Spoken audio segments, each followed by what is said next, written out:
प्यारे बच्चों, आज आपको कुछ क्वेश्चंस आपको दे रहा हूँ सॉल्यूशन करने के लिए।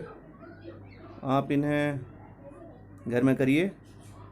आपको जो है कुछ हिंट दे देता हूँ मैं आपको इनको करने के लिए। तो ये क्वेश्चन हैं। सबसे पहला क्वेश्चन है, इसमें विविक्ति कर डी क्या का मान होता है, मतलब विविक्ति कर होता क्या है। तो ये बी स्क्वायर माइनस 4ac होता है, ये आप जानते हैं पहले से ही। क्वेश्चन नंबर 2 में देखिए, द्विघात समीकरण 2x वर्ग ऋण 4x धन 3 बराबर 0 का विविक्ति कर क्या होगा। तुलना करेंगे आप ax स्क्वायर धन bx धन c बराबर 0 से, और abc आप निकालेंगे और उसके बाद बी स्क्वायर माइनस 4ac निकाल लेंगे, वही विविक्ति कर होगा। क्वेश्चन नंबर 3 देखिए, द्विघात समीकरण का मानक रूप क्या होता है, ये आपको पता है ax square plus bx plus c बराबर 0, ये द्विघात समीकरण का मानक रूप होगा।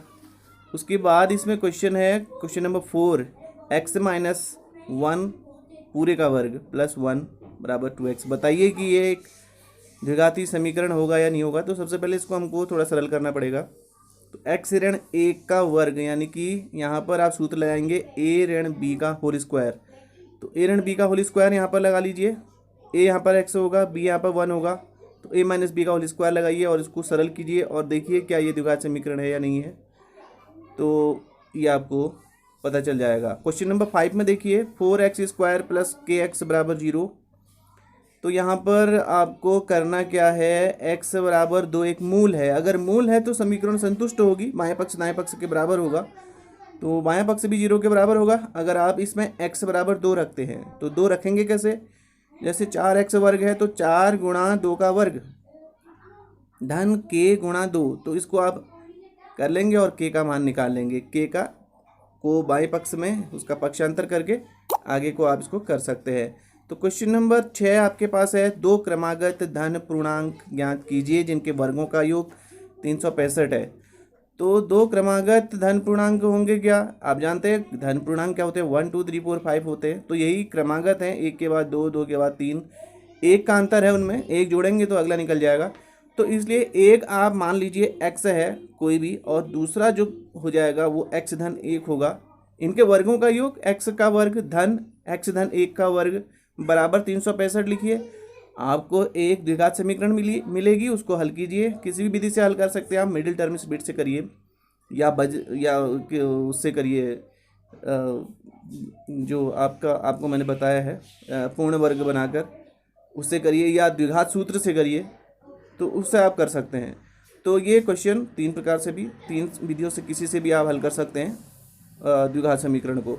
और क्वेश्चन नंबर 7 है, ऐसी दो संख्याएं ज्ञात कीजिए जिनका योग आपको 27 दिया हुआ है और गुणनफल 182 दिया हुआ है। तो योग आपको दिया हुआ है तो उसमें हमेशा ही आप ये समझ लीजिए, एक संख्या आप x मान लीजिए तो दूसरी संख्या 27 ऋण x हो जाएगी।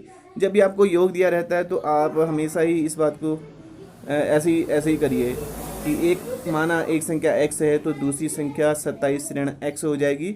अब उनका गुणनफल हो जाएगा x गुणा 27 ऋण x बराबर 182। फिर आपको एक द्विघात समीकरण मिलने वाली है और उसको आपको हल करना है।